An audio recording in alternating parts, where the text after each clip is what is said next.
नमस्कार किसान भाइयों, आज के इस वीडियो के अंदर आप सभी का स्वागत है।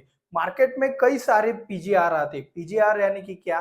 प्लांट ग्रोथ रेगुलेटर्स, जो कि पौधे का विकास करने का भी एक पावर रखते हैं और पौधे का विकास रोकने का भी पावर रखते हैं। तो आज के इस वीडियो के अंदर हम पौधे की विकास करने में जितने भी प्रकार के पीजीआर आते हैं, प्लांट ग्रोथ रेगुलेटर्स, जो कि एक आपकी ग्रोथ अच्छी करने में, फूलों को लाने में, फलों का विकास करने में, या फिर आपकी पौधों की वेजिटेटिव ग्रोथ, शाकीय वाढ़ करने में, या फिर जड़ों का विकास करने के लिए जितने भी पीजीआर आते हैं, उन सभी पीजीआर में भाई देखो, आपके पास इतने सारे ऑप्शन है कि आपके ही मन में एक सवाल उठता है कि भाई कौन से पीजीआर का चुनाव करूं जिससे मुझे सबसे ज्यादा फायदा होगा। और रेगुलर इस्तेमाल करने के लिए आज के इस वीडियो के अंदर आपको एक पीजीआर बताने वाले हैं, जिससे नुकसान तो भाई ना के बराबर और भाई फायदा ही फायदा, और जो लागत आएगी वो भी बिल्कुल कम आने वाली। तो इस बात के लिए एक लाइक भी बनता है। तो चलिए शुरुआत करते हैं आज के इस वीडियो की। सबसे बेस्ट पीजीआर कौन सा है? तो सबसे बेस्ट वाला पीजीआर अगर हम देखें तो भाई देखो, पौधों में क्या होता है, कितने काम होते हैं। एक तो जड़ों का विकास करना, मतलब एक रूट ग्रोथ यहाँ पे हम लिख देंगे, ठीक है। इसके साथ साथ कैनोपी डेवलपमेंट, मतलब क्या? पत्तियों की, शाखाओं की, टहनियों की जो ग्रोथ कहते हैं उसको कैनोपी कहते हैं। तो कैनोपी के लिए भी पीजीआर होते हैं, ठीक है। और साथ ही साथ फल और फूलों का विकास, ठीक है। फल और फूलों का विकास के लिए क्या करेंगे? फ्रूट और फ्लावर डेवलपमेंट, ठीक है। तो इन सभी के लिए, इन तीनों चीजों के लिए फ्रूट डेवलपमेंट कहेंगे, फ्रूट एंड फ्लावर,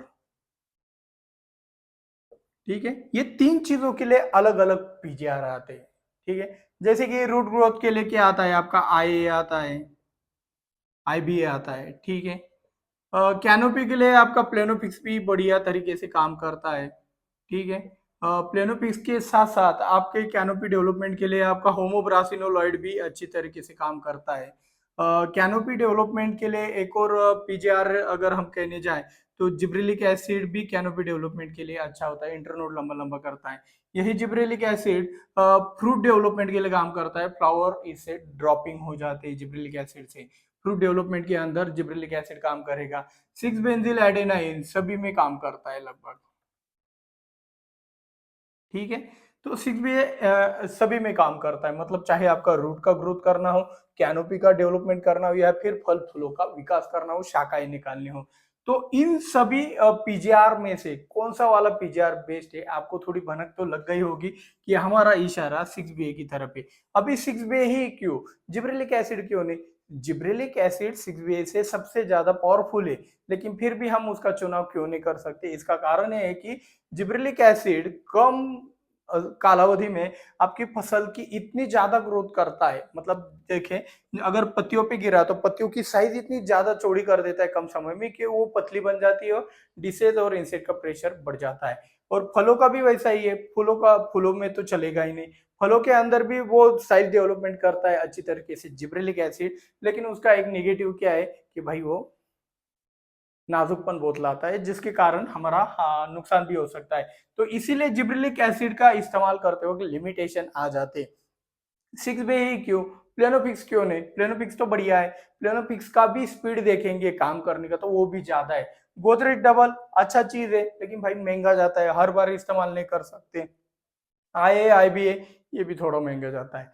तो सस्ते में तो दो तीन ही आते हैं, जिब्रेलिक एसिड, 6 बे और प्लेनोफिक्स यानी कि नेप्थेलिन एसिटिक एसिड। तो इन तीनों में से कौन सा वाला बेटर साबित होता है? तो वो होता है 6 बे, क्योंकि ये तो ना ही बहुत ज्यादा तेजी से कार्य करता है, ना ही बहुत ही स्लो गति से कार्य करता है, एकदम मीडियम तरीके से ये अपना कार्य चालू रखता है। इसीलिए 6 बे आपका जड़ों का विकास हो, कैनोपी डेवलपमेंट हो, फुटाव करना हो, फ्रूट डेवलपमेंट करना हो, या फिर फ्लावर सेटिंग करने के लिए भी, फ्लावर सेट करने के लिए भी 6 बे का इस्तेमाल किया जाता है। यहाँ तक अगर आप हमारे इस चैनल को अच्छे से फॉलो करते होंगे तो आपको ये भी पता होगा कि फलों के अंदर क्रंचीनेस यानी कि जो कुरकुरीत पना होता है, क्रंचीनेस लाने के लिए भी आप 6 बे का इस्तेमाल कर सकते हो। उसका एक अलग स्टाइल है, वो किसी और वीडियो में आपको बताएंगे। 2000 लाइक का टारगेट है, आप कंप्लीट कर दो। फलों में क्रंचीनेस कैसे लाए हम आपको बता देते हैं। क्रंचीनेस मतलब भाई देखो, फल खाते वक्त दो टाइप के लगते हैं। एक जेली टाइप लगता है कि यार ये जेली का कोई चॉकलेट खा लिया है, वैसा चिपचिपा लगता है कुछ फल खाने के बाद, जेली टाइप लगते हैं। और कुछ वही फल किसी और जगह से अगर लिया जाए तो कुछ कुछ फल आपको एकदम क्रंचीनेस लगता है, मतलब दांत के नीचे रखते ही 2 टुकड़े हो जाते हैं, उस इतना क्रंचीनेस रहता है। तो क्रंचीनेस लाने के लिए भी ये पीजीआर बहुत ही बढ़िया तरीके से कार्य करता है। तो ओवरऑल सबसे बेस्ट पीजीआर मेरी नज़र में अगर कोई है, तो वो है 6 बेंज़िल आप 6BA का इस्तेमाल कर सकते हो। अभी 6BA का इस्तेमाल आप कौन से भी कॉम्बिनेशन में बेझिझक कर सकते हो, लेकिन यहाँ पे एक ध्यान में रखना है, अगर आप लियोसिन का इस्तेमाल कर रहे हो और लियोसिन का इस्तेमाल करते वक्त अगर आप सोच रहे हो कि भाई मैं 6BA का इस्तेमाल करूँ, तो ये गलत हो जाएगा। फसल कंफ्यूज हो जाएगी, क्योंकि ये दोनों कमांड देते हैं, एक बोल रहा है कि आगे बढ़ो, एक बोल रहा है पीछे मुड़ो। तो फसल कंफ्यूज हो जाएगी, इसीलिए ऐसा नहीं चलने वाला है। 2 पीजीआर को इस्तेमाल करते वक्त इसी डायरेक्शन में अगर कोई पीजीआर होगा, यानी कि gibberellic acid 6BA Godrej double, ऐसा ये कॉम्बिनेशन चल सकता है, लेकिन क्रॉस वाला कॉम्बिनेशन नहीं चलता है, ये बात आपको ध्यान में लेनी है। तो आज के इस वीडियो के अंदर आपने सीखा होगा कि सबसे बेस्ट वाला पीजीआर मेरे हिसाब से, इसलिए एक और कारण बताता हूँ कि भाई 6BA का दाम बहुत ही कम है। हमारे यहाँ पे तो भाई 30-35 रुपए ग्राम ही मिल जाता है, 1 ग्राम का कीमत। इसका डोज अगर कहे जाए तो भाई 200 लीटर पानी के लिए आप 2 ग्राम का इस्तेमाल छिड़काव के लिए कर सकते हो।